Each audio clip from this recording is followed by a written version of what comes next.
Vamos a comenzar ahora a ver algunos ejemplos de cómo aplicar lo que hemos visto del Support Vector Machine, en este caso en RStudio. Y antes de entrar a los ejemplos propios de Spam y de Boston House Pricing, vamos a ver un ejemplo sencillo de datos simulados, o sea, datos inventados únicamente con el propósito de entender un ejemplo fácil de cómo aplicar SVM y sobre todo cómo visualizar el, el margen máximo que se genera en nuestros datos, ¿no? Para entender un poquito cómo funciona esto antes de entrar a los ejemplos con data verdadera. Entonces vamos a comenzar cargando siempre los paquetes que vamos a trabajar, el tidyverse para manipulación de la data y este paquete en particular que es el que nos permite hacer nuestros modelos y también tiene algunos datos de ejemplo para utilizarnos. Es un paquete con funciones variadas de temas estadísticos. En nuestro caso vamos a crear una matriz aleatoria de datos normales que están distribuidos y vamos a tomarlos nuevamente distribuidos y vamos a generar 80 observaciones de 20 variables predictoras. ¿Ok? Vamos a darle un nombre genérico x1 y x2 y vamos a crear una variable y de resultado que va a valer -1 o 1. O sea, va a valer -1, -1, -1, -1, -1, los primeros 20 registros se va a repetir el valor -1 20 veces y luego el valor 1 las 20 siguientes veces. Y vamos a simplemente hacer una pequeña transformación, en este caso de todos los valores que tengan valor y igual a 1, le vamos a aumentar un punto más y vamos a convertir esto en un marco de datos que vamos a trabajar. Esto es simplemente la creación de la data. ¿Vale? Es nuestra información, en este caso nuestros datos de 40 puntos, son valores aleatorios, no tienen ningún sentido, en realidad son simulados, pero tienen una etiqueta de -1 y 1, ¿vale? Que es la que vamos a trabajar. Podemos darle un primer vistazo a nuestra data para entender cómo está distribuida y vemos que obviamente no hay una variable x1 y x2, no hay una separación lineal tan clara. Por ahí que algo se podría hacer un trazado por acá en medio, pero no hay una definición tan evidente. Vamos a ver si es que podemos aplicar este modelo de SVM en esta data en particular. ¿Okay? Eh, ah, Se ve cierto desfase justamente porque hemos hecho esto, ¿no? A todos los casos en los que la corona Y sea 1 le hemos sumado valor 1 a las columnas. Y vamos a particionar nuestros datos en la data de entrenamiento y de testeo. Para eso vamos a convertir la variable y, que es esta variable que hemos inventado que vale -1 y 1, la etiqueta, la vamos a convertir en un factor y luego vamos a empezar a crear nuestros índices. Vamos a crear un índice aleatorio de 20 datos y vamos a obtener la data que vamos a usar para el entrenamiento y la data que vamos a usar para testeo. ¿Vale? Y ahora sí, ya vamos a empezar a trabajar. Vamos a crear nuestro modelo. El modelo, ¿cómo se crea? Con la expresión SVM, ¿no? En la función SVM del paquete E1071 que cargamos al inicio. Y lo que vamos a colocar acá es una estructura bien similar en los dos primeros parámetros, que es básicamente de dónde vamos a sacar la data, de la data de entrenamiento, y cuál va a ser la fórmula. En este caso, la variable y va a depender de x1 más x2. Podríamos usar esto o simplemente colocar puntito, porque son todas las demás variables, ¿no? Luego vamos a agregar estos dos parámetros en particular que utilizamos. Primero, si vamos a escalar o no la data. En nuestro caso, la data x1 y x2 ya está normalizada porque la creamos aleatoriamente con una distribución normal estándar.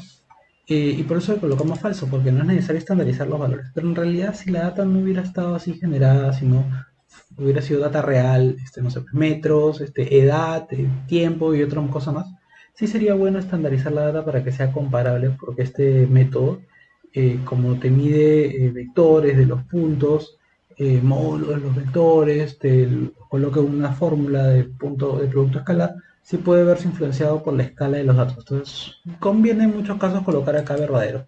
En este ejemplo no es necesario porque la data ya venía escalada. Y el kernel que vamos a utilizar, el más básico es simplemente lineal, es una transformación lineal de la data, no vamos a llevarla a otra dimensión ni nada, eso simplemente trabajarla como eh, los vectores tal cual vienen, digamos, ¿no? Entonces vamos a crear nuestro modelo y vamos a revisar los resultados. ¿Qué nos dice el resultado del modelo, de la creación del entrenamiento del modelo? cuál es la fórmula que he utilizado, qué data he utilizado, qué tipo de kernel y si los datos están escalados o no. ¿Qué tipo de modelo es? Es un modelo de clasificación. Se da cuenta que es un modelo de clasificación porque la variable y, que es la objetivo, es una data que habíamos convertido en factor. Entonces R es suficientemente inteligente como para darse cuenta que es de clasificación. Y el costo, por default que estoy utilizando es 1. Acuérdense la fórmula que queremos minimizar, ¿no? Un medio, el módulo W cuadrado más el costo por el hinge loss. Ya. Ese costo vale 1 por default porque no hemos indicado otro valor. Y lo que te dice acá es que de los 20 datos, 12 han sido utilizados como vector de soporte, ¿no? Los datos que han sido utilizados para construir el margen, de los cuales 6 corresponden a la etiqueta -1 y 6 corresponden a la etiqueta 1. Son dos etiquetas, -1 y 1. Lo que vamos a hacer ahora es simplemente graficar estos vectores de soporte. Como tenemos dos variables, únicamente dos dimensiones, las podemos visualizar. Simplemente vamos a poner los rangos de los valores x1 y x2 para poder crear los ejes, ¿no? E interpolar los puntos para simplemente darle forma a nuestro gráfico. Vamos a utilizar las predicciones propias del modelo para ver si le atinó o no a los datos de entrenamiento. Y vamos a guardar las predicciones para poder utilizarle como dato de un color. O sea, este -1 y 1 lo vamos a transformar en un color para que en la gráfica se vea la diferencia. Calculamos los coeficientes de la ecuación del hiperplano. ¿No? El W y el B que vamos a trabajar utilizando estas fórmulas de acá.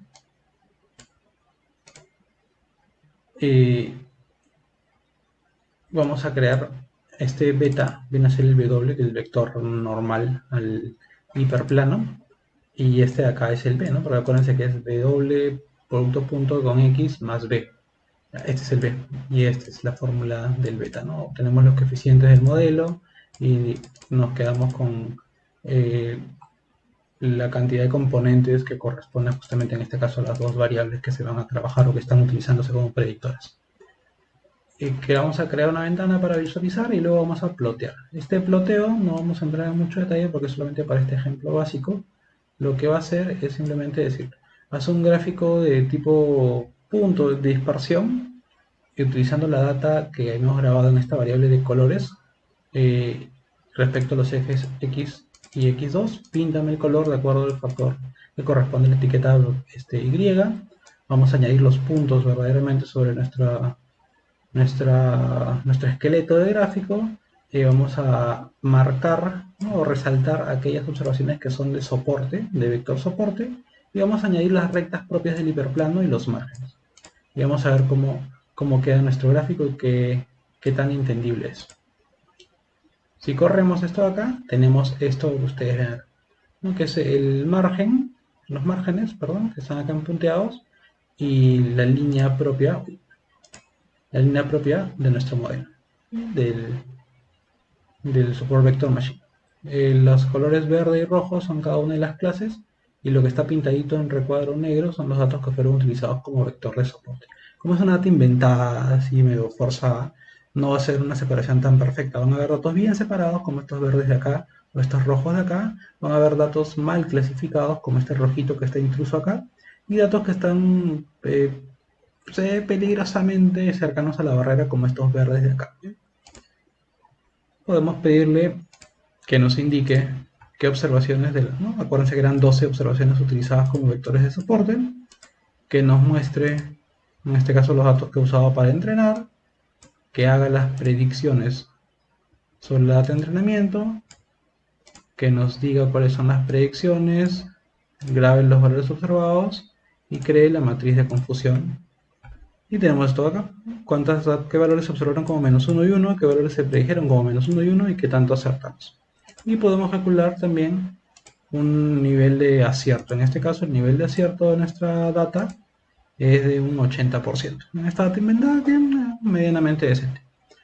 Ahora vamos a hacer, por ejemplo, validación cruzada utilizando el kernel lineal. Lo que vamos a probar, en lugar de tener este costo por default 1, si recuerdan, vamos a probar diferentes valores de los costos. Vamos a decir, yo voy a crear un nuevo modelo y voy a probar costos 0.001, 0.01, 0.1, 1, 5, 10, 20, 50 y hasta 100. Acuérdense que mientras más grande sea el costo, porque estoy penalizando más las malas clasificaciones. Vamos a crear un vector con todos los valores que quiero probar y vamos a ajustar estos hiperparámetros utilizando la función tune, que es ajustar. Y vamos a decirle, vas a utilizar del paquete E1071 la función tune y vas a tunear, vas a ajustar hiperparámetros de qué. Método es el modelo, ¿no? Vas a utilizar un modelo del tipo SVM, Support Vector Machine. Lo que vas a usar para entrenar o la fórmula va a ser Y, que depende del resto de variables. ¿De dónde vas a sacar la data? De train data. Estas dos cosas son similares, solamente que en lugar de fórmula, acá el parámetro se llama train.x. ¿Qué tipo de kernel vamos a usar? Lineal.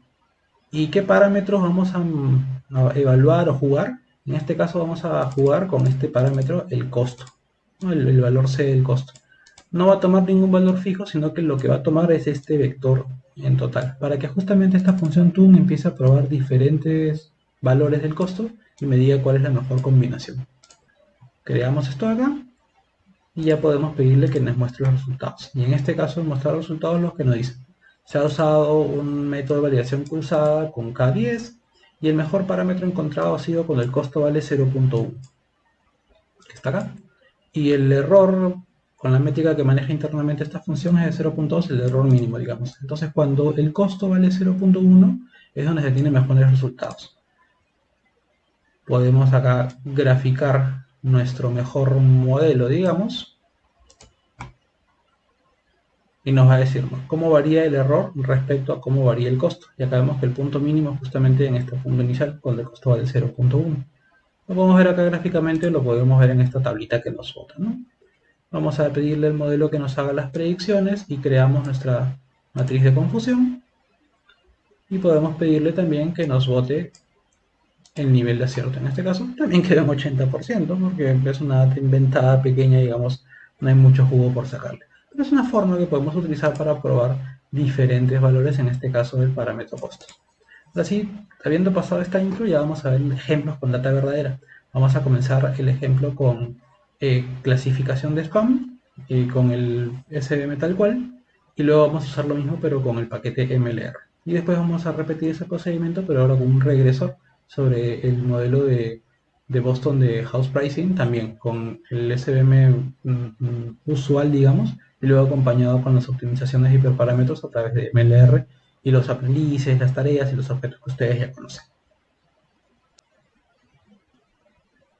Vamos a ver ahora este ejemplo, que es el de Support Vector Machine con spam.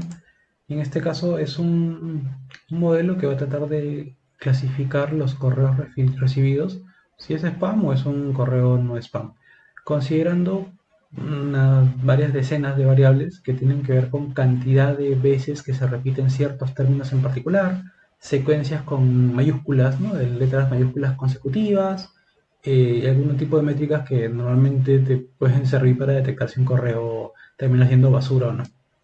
Vamos a cargar los paquetes que ya conocemos, el paquete TidyRef. Este paquete de KernLab es un paquete muy útil justamente para utilizar herramientas de tipo kernel, y el paquete con varias funciones estadísticas y base de datos muy útiles de ejemplo, el E1071.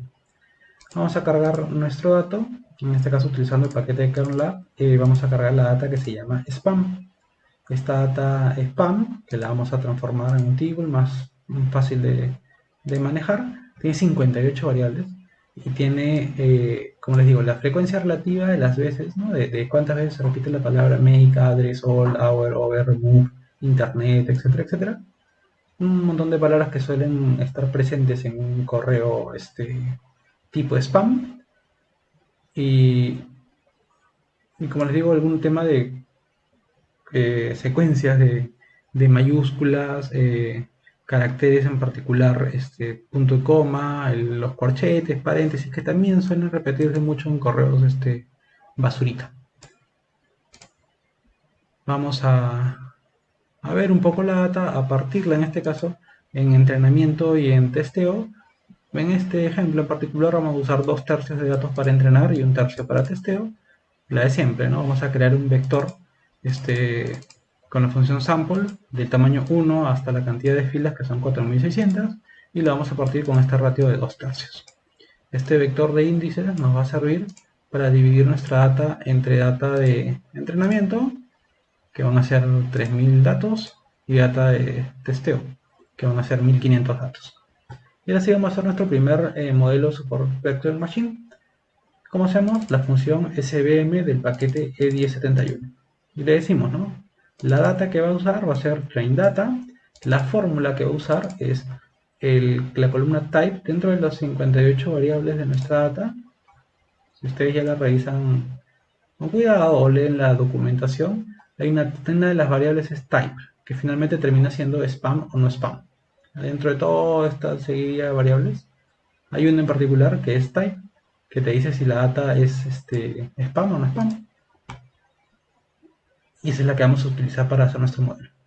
El escalado verdadero, porque como digamos las diferentes variables pueden ser de diferentes escalas, es conveniente siempre hacer esta estandarización para que todo sea comparable.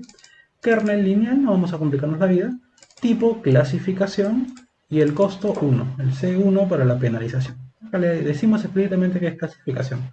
Una alternativa sería convertir nosotros la variable type en +1 y -1 como factor y el R ya se va a dar cuenta que corresponde a la clasificación o decírselo explícitamente, sin tener que convertir la variable a 1 y +1 explícitamente. Al hacerlo así, por atrás, ¿no? O por dentro, el R va a convertir la variable en -1 y +1. Corremos nuestro modelo y vemos qué es lo que obtiene de información. Nos dice cuál es la fórmula a utilizar, qué tipo de modelo es, qué kernel va a usar y acá. ¿Cuántos de los 3000 datos de la data de entrenamiento ha usado 618 datos como vectores soporte, que te conforman la frontera y los márgenes, ¿no? 301 con la clase -1 que vendría a ser no spam y 317 con la clase 1 que vendría a ser spam. Podemos hacer la predicción sobre la data de testeo, siempre con la función predict utilizando el modelo que acabamos de crear y qué data es la que vamos a testear. Podemos hacer la predicción de las clases, computar la data verdadera observada y hacer nuestra matriz de confusión. Algo que ustedes ya conocen, en este caso 876 no spam identificados como no spam, 546 spam identificados como spam y estos son los errores. Y podemos calcular nuestro nivel de acierto de 93%, que es bastante bueno. En este caso hemos usado un costo de 1, un valor por default, o digamos un valor arbitrario escogido por default en nuestro modelo. Ahora vamos a hacer una validación cruzada, así como en el ejemplo anterior, para probar diferentes valores. ¿Qué es lo que vamos a decir? Que nos genere una lista que vamos a llamar costos listados. Y en esta lista lo que vamos a pedirle es que nos genere estos valores.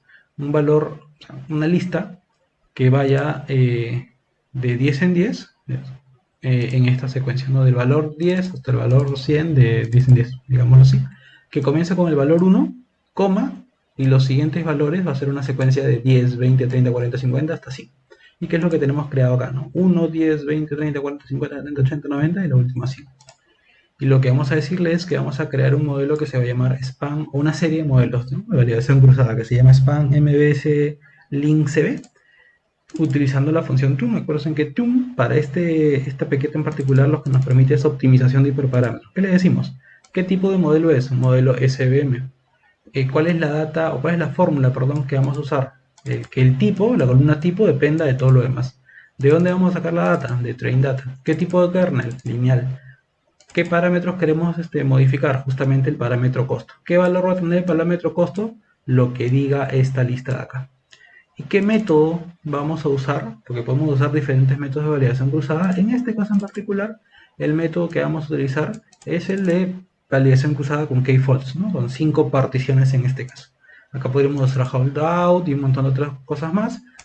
Validación cruzada con repeticiones, no sé. Acá simplemente es 5 faults, ¿no? Vamos a dividir la data en 5 pedazos y vamos a hacer esa validación cruzada.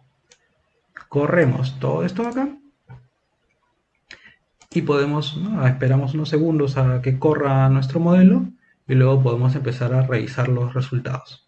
En los resultados lo que vamos a pedirle es que nos diga cuál es la mejor combinación que encontró y cuál es el costo que deberíamos utilizar. Bueno, ya habiendo corrido nuestro modelo, que sí, en este caso me sale una alerta de número máximo de iteraciones, pero vamos a ver qué es rojo como resultado.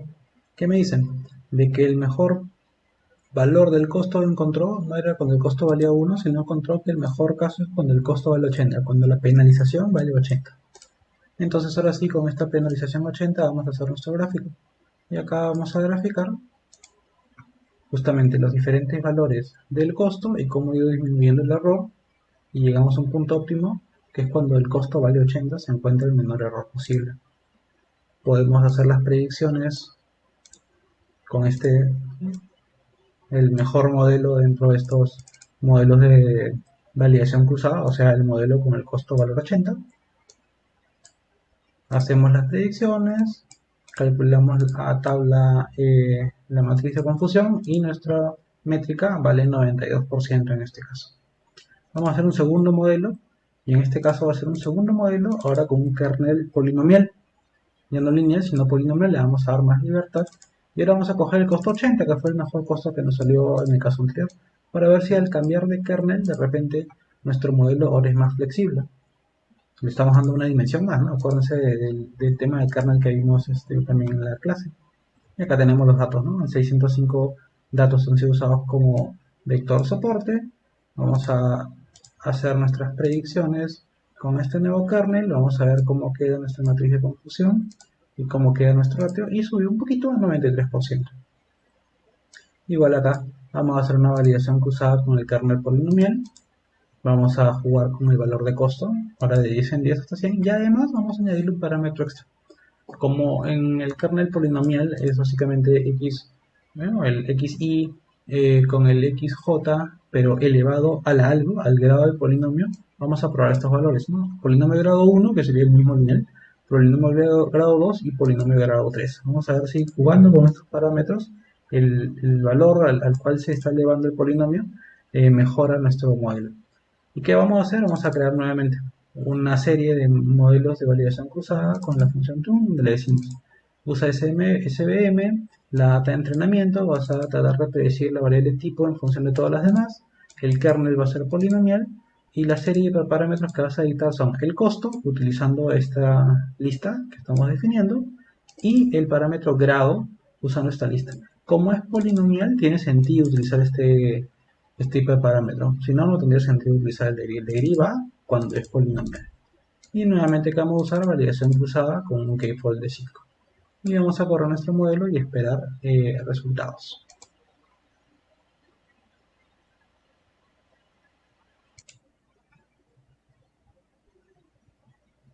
Vamos a ver qué es lo que nos arroja nuestro modelo. Y nos dice en este caso que la mejor combinación se da con el costo 80 y grado 1, que era básicamente el lineal. Y vamos a pedir el gráfico de estos, en este caso el grado, cómo va cambiando el grado y el costo y el error. O sea, en el eje X son los diferentes valores del costo, los colores representan los grados y básicamente el error de clasificación son diferentes combinaciones, ¿no? Por ejemplo, cuando el grado vale 3, el costo mínimo, el costo de 100, perdón, te da el error mínimo. Cuando el grado vale 1, el costo de 80 te da el error mínimo, y cuando el grado vale 2, el costo de 20 te da el error mínimo. Y entre todos, la mejor combinación es cuando el costo vale 80 y el grado 1.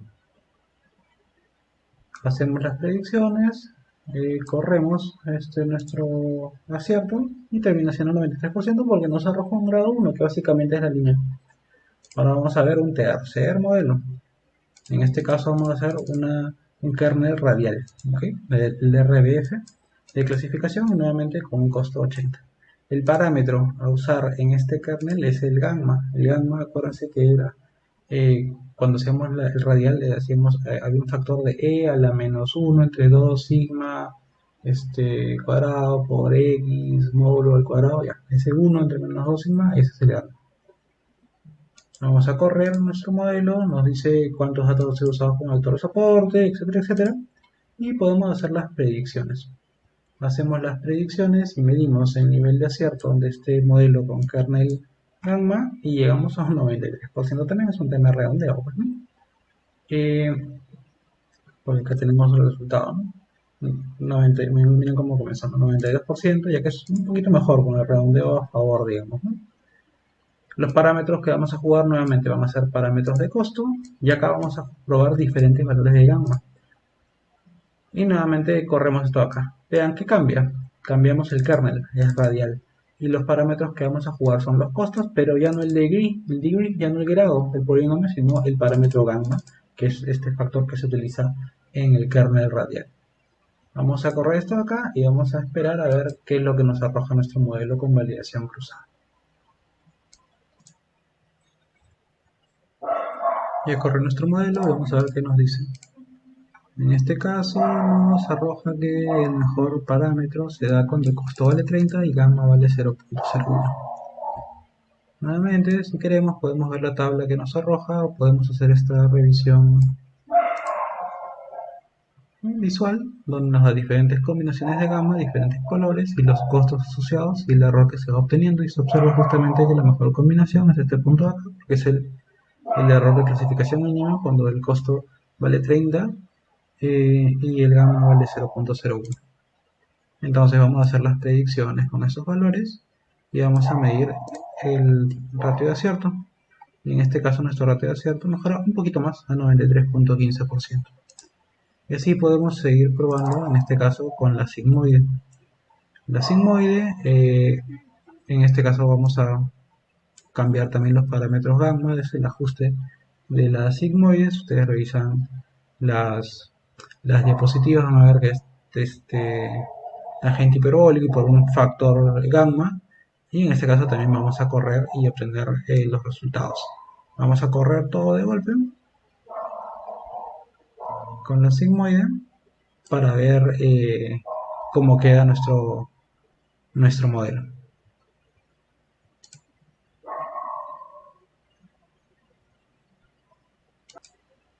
Y terminamos de correr y en este caso vemos que los resultados nos arrojan una precisión, un acierto mejor dicho, del 92%. Entonces hemos probado diferentes modelos optimizando los parámetros que corresponden, llegando a un nivel al mejor escenario posible con un 93% en las diferentes combinaciones que hemos probado. Ahora vamos a hacer este mismo experimento, este mismo análisis de esta base, pero utilizando ya directamente el paquete MLR para no estar nosotros a mano ir diseñando cada una de estas cosas. Tenemos ahora este ejercicio en R que trata nuevamente sobre la base de spam, pero utilizando el paquete MLR. Entonces vamos a cargar los tres paquetes que vamos a usar: el tidyverse, el kernel que es el que tiene la data, y el MLR propiamente dicho. Levantamos nuestra data y la transformamos en un table, como ya hemos venido trabajando, y ahora sí vamos a crear los objetos propios del MLR. Comenzamos con el objeto relacionado a la tarea, el task, la tarea de clasificación. Acuérdense, vamos a usar la función makeClassicTask porque es un problema de clasificación donde le decimos qué data vamos a usar y cuál es la columna que vamos a predecir. En este caso vamos a predecir la columna tipo. Y grabamos todo esto en nuestro objeto spamTask. Vamos a crear el aprendiz va a ser como la función makeLearner, y en este caso es un tipo de aprendiz que es de Classif SVM, porque ese es el modelo que vamos a usar, un modelo Support Vector Machine de clasificación. Y lo grabamos en el objeto spamLearner. Ahora toca definir cuál es el universo de hiperparámetros que vamos a probar. En este caso los parámetros que vamos a probar, o que podemos probar, son todos estos. Todos estos parámetros, con la función getParamSet, son todas las cosas que podemos decidir en un modelo tipo de clasificación SVM. ¿Ok? El tipo de modelo, el costo, el kernel, el grado, el coeficiente, el gamma, diferentes cosas que podemos trabajar como parámetros en el modelo. Nosotros en particular vamos a crear un espacio de parámetros a jugar que van a ser estos 4 parámetros acá. Primero, el tipo de kernel, el grado para los casos polinómicos, el costo que vamos a utilizar para las penalizaciones y el gamma. Entonces primero vamos a crear un vector de todos los tipos de kernels que vamos a probar: lineal, polinomial, radial y sigmoidal. Esos son los nombres que vamos a utilizar, o en realidad mejor dicho los nombres que utiliza el MLR. Creamos nuestro vector, que simplemente son etiquetas, y ahora sí vamos a decirle que cree un conjunto de un universo de hiperparámetros que va a ser. El primer parámetro va a ser el kernel, que básicamente los valores posibles vienen dados por la lista que hemos creado. Es un parámetro de tipo discreto, ¿no? Porque eso toma valores puntuales. El segundo parámetro con el que vamos a jugar es el parámetro degree, que es el grado de la polinómica, que va a ir desde 1 hasta 3 y son valores enteros. El tercer parámetro es el costo, que va a ir de 70 a 100.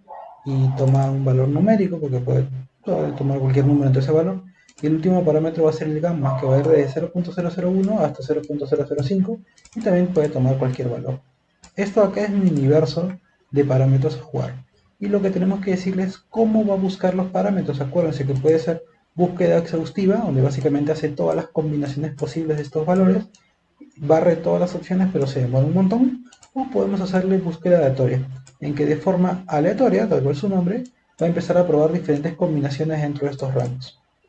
Definimos también cuál va a ser la forma de trabajar la validación cruzada, en este caso la función microsampleDex, decimos que es la validación cruzada en este caso con kfold igual a 5, y ahora sí vamos a empezar a ajustar los hiperparámetros. Vamos a decirle, ¿no? Utiliza esta semilla aleatoria, utiliza la función tuneParams, donde el objeto aprendiz ya lo creamos, el objeto tarea ya lo creamos, la forma de validación cruzada ya la creamos, el espacio de hiperparamétrico ya lo creamos, la forma de buscar valores dentro del espacio hiperparamétrico también ya la creamos, y no quiero que me muestre el texto de la información, simplemente que vaya avanzando con el modelado.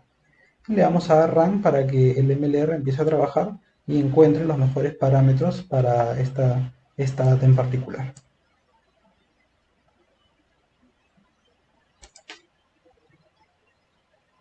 Y ya corrió, vamos a ver los mejores resultados. Acá podemos observar ¿no? en Tune Spam, que es el resultado de correr todo este ajuste de parámetros, que la mejor combinación es un kernel radial y con estos parámetros de acá. Vamos a mostrar los valores específicos que vamos a utilizar y vamos a establecer los hiperparámetros. Básicamente decimos cuáles son los parámetros que vamos a tomar específicamente. Con la opción TUM es bien spam, que es lo que hemos creado, $X, le estamos diciendo que nos devuelva los hiperparámetros óptimos, ¿no? Sobre el aprendiz que hemos trabajado. Y ahora sí vamos a construir un modelo utilizando justamente esos mejores parámetros. Vamos a hacer las predicciones con nuestro modelo y vamos a medir el error de clasificación, en este caso la tasa de acierto de nuestro modelo. Tenemos una tasa de precisión o acierto, mejor dicho, accuracy, de 96%. Acuérdense que con los otros casos, cuando lo hicimos a mano, teníamos 92, 93, bueno, acá hemos llegado a tener hasta 96% utilizando esta combinación de modelo radial, este gamma óptimo y este costo de 94. En el otro caso, acuérdense que los costos los dimos manualmente de 10 en 10. Y el gamma también de 0.01, 0.02, 0.02, acá no, acá le dimos libertad para que tome decimales y diferentes valores de costos. Y esta es la combinación óptima que probablemente nunca se nos hubiera ocurrido en el otro escenario. Esas son las ventajas de utilizar MLR.